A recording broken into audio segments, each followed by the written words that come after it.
साथियों तो कैसे हैं। चलिए आशा करता हूँ कि अच्छे होंगे, जहाँ होंगे एकदम मस्त होंगे, तंदुरुस्त होंगे, ठीक ना। तो पिछला वीडियो अगर देखे होंगे तो बेटर है, जिसके सबका प्लेलिस्ट बना हुआ रहेगा, बारी बारी से देखते जाइएगा। ये आपको लूसेंट को हम रीडिंग कर रहे हैं और आपको जो भी चीज़ है उसको समझाने का कोशिश कर रहे हैं। और हमारा पूरा विश्वास है कि अगर आप इस वीडियो को देख ले रहे हैं ना, तो इससे रिलेटेड जितना भी बात होगा वो सब माइंड में आपका सेट जरूर कर जाएगा। ओके, तो आइए देखते हैं। अगर 2 वीडियो पिछला है, शुरू अभी किए हैं, ठीक ना। पिछला वीडियो नहीं देखेंगे तो देख सकते हैं। देखिए उसके बाद आगे वाला बात है, जैन साहित्य को आगम कहा जाता है। जैन जो साहित्य है उसको क्या कहा जाता है? आगम कहा जाता है। ओके, जैन धर्म का प्रारंभिक जो इतिहास है ना, प्रारंभिक इतिहास वो कल्प सूत्र से ज्ञात होता है। अब आपसे यही क्वेश्चन पूछ देगा कि कल्प सूत्र किस धर्म से संबंधित है? जैन धर्म से है। तो ये कल्प सूत्र जो है ये जैन धर्म का क्या है? प्रारंभिक इतिहास इससे ज्ञात होता है। जैन ग्रंथ भागवती सूत्र में महावीर के जीवन कृत्यों तथा अन्य समकालिकों के समय उनके संबंधों का विवरण भी मिलता है। देखिए जैन ग्रंथ जो भागवती सूत्र है, उस भागवती सूत्र में जो जैन धर्म के जो 24वें तीर्थकर थे वर्धमान, ठीक ना, यानी महावीर जो थे, उन महावीर के जीवन कृत्यों, उनके जीवन में कौन कौन सा काम हुआ, ठीक ना, ये अन्य समकालिकों और उनके समय के जो भी लोग थे उनके साथ उनके संबंध का विवरण मिलता है। किसमें? तो वो मिलता है आपका भागवती सूत्र में। ओके, अर्थशास्त्र के लेखक जिन्हें आप लोग चाणक्य या कौटिल्य या विष्णुगुप्त भी कहा जाता है। अब अगर कौटिल्य दे दे, विष्णुगुप्त दे दे, तो ये मत कहे कि अरे हम तो अर्थशास्त्र के लेखक चाणक्य को जानते हैं भाई, तो कौटिल्य और विष्णुगुप्त कहाँ से आ गया? तो उन्हीं का नाम है। कौटिल्य कहिए, विष्णुगुप्त कहिए या चाणक्य कहिए, तो अर्थशास्त्र के लेखक कौन है? कौटिल्य है, या विष्णुगुप्त है, या चाणक्य कहिए। या 15 अधिकरणों और 180 प्रकरणों में विभाजित है। कौन? आपका अर्थशास्त्र जो है 180 प्रकरणों और 15 अधिकरणों में क्या है? विभक्त है, बटा हुआ है। इसमें मौर्यकालीन इतिहास की जानकारी प्राप्त होती है। अब आपसे क्वेश्चन पूछेगा कि मौर्यकालीन इतिहास की जानकारी किस पुस्तक से प्राप्त होती है? तो वह है अर्थशास्त्र से। अर्थशास्त्र के लेखक कौन है? चाणक्य है। चाणक्य कहिए या कौटिल्य कहिए या विष्णुगुप्त कहिए, बात क्या है? बराबर है, कोई दिक्कत। संस्कृत साहित्य में ऐतिहासिक घटनाओं के क्रमबद्ध लिखने का सर्वप्रथम जो प्रयास है कलहन के द्वारा किया गया। किन के द्वारा किया गया? कलहन। अब ये कलहन जो है ये आपको पता है कि राजतरंगिणी पुस्तक के लेखक हैं। पुस्तक जो राजतरंगिणी है जिसमें आपका कश्मीर के इतिहास है। किसमें? जिसका संबंध क्या है? कश्मीर के इतिहास से है। तो कश्मीर के इतिहास से संबंधित जो पुस्तक है जिसका नाम है राजतरंगिणी, और इस राजतरंगिणी पुस्तक जो है इसके लेखक कौन है? तो इस पुस्तक के लेखक है आपका कलहन।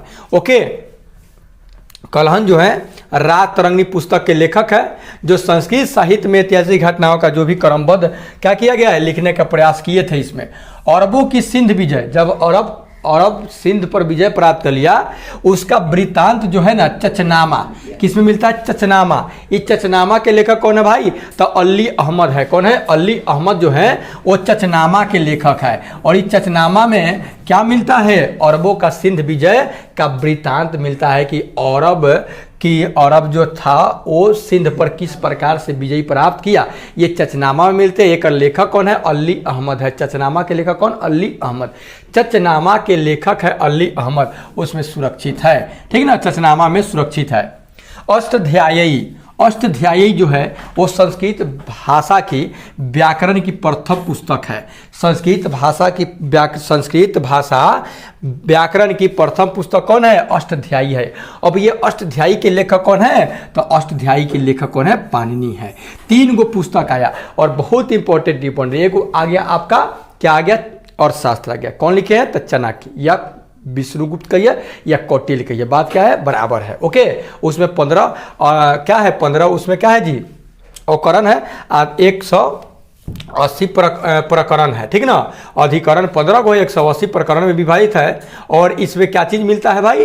तो इस पुस्तक में समझ लीजिए कि मौर्यकालीन इतिहास की जानकारी मिलता है। किसमें? अर्थशास्त्र में। उसके बाद हम लोग राजतरंगिणी देखे जिसके लेखक कौन है? कलहन है। ये लेखक जो कलहन है राजतरंगिणी में किस चीज़ को समेट करके रखे हैं? तो ये कश्मीर के इतिहास के बारे में लिखे हुए हैं, ठीक है। कश्मीर के इतिहास किस पुस्तक में है? राजतरंगिणी में। राजतरंगिणी लेखक कौन है? कलहन है। ओके, उसके बाद अरबों अरबों का सिंध विजय से संबंधित जो वृत्तांत मिलता है वो चचनामा में मिलता है। और चचनामा जो है किनके द्वारा लिखा गया है, मलिक अली अहमद के, मलिक नहीं अली अहमद, ठीक ना। उसके बाद अष्टध्यायी, अष्टध्यायी के लेखक कौन है, तो पाणिनि है। अष्टध्यायी के लेखक कौन है, पाणिनि है। इसमें क्या, यह संस्कृत भाषा व्याकरण की यह प्रथम पुस्तक है। ओके, इसमें मौर्य के पहले, मौर्य साम्राज्य के पहले के इतिहास तथा मौर्य युगीन राजनीतिक अवस्था की जानकारी प्राप्त होती है। किससे, ये आपका अष्टध्यायी से, जिसके लेखक कौन है, पाणिनि है। ओके, कात्यायन, कात्यायन की गार्गी, कात्यायन की गार्गी संहिता, कात्यायन की जो गार्गी संहिता है,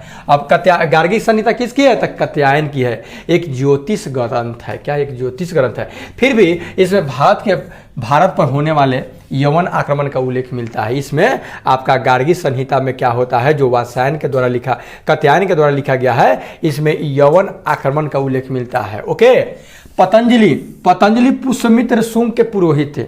पुष्यमित्र शुंग जो थे उसके पुरोहित थे। जो पुरोहित मतलब जो पूजा पाठ करवाते थे वगैरह वगैरह जो भी हो, ठीक ना, तो वो कौन थे, आपका पतंजलि से। ये पुष्यमित्र शुंग के पुरोहित थे। इनके महाभाष्य से शुंगों के इतिहास का पता चलता है। ओके, अब देखिए सबसे मोस्ट इंपॉर्टेंट बात है आपका कि विदेशी यात्रियों से मिलने वाली कुछ जानकारी।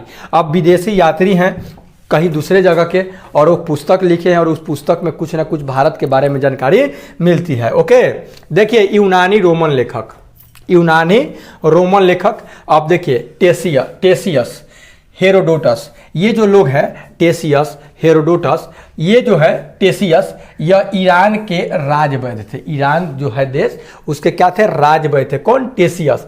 ये भारत के संबंध में इसका विवरण जो है ना आश्चर्यजनक कहानियों से परिपूर्ण होने के कारण इसको अविश्वसनीय रखा गया। इस पर विश्वास लोग नहीं किया है। मतलब कि टेसियस जो है ना थोड़ा बहुत बढ़ा चढ़ा करके बात को लिख दिया भारत के इतिहास के बारे में, ठीक ना, भारत के संबंध में, जिसके कारण ये मतलब कि ज़्यादा परिपूर्ण नहीं है। इसको मतलब अविश्वसनीय मानता है लोग, कि इस पर विश्वास नहीं करता है। किस पे, टेसियस जो लिखे हैं अपना पुस्तक, जो कि राजवैद्य थे, ठीक ना। हेरोडोटस, ये कहाँ के रहने वाले थे, ये इनको इतिहास के पप्पा कहा जाता है। क्या कहा जाता है, इतिहास के पप्पा यानी पिता कहा जाता है।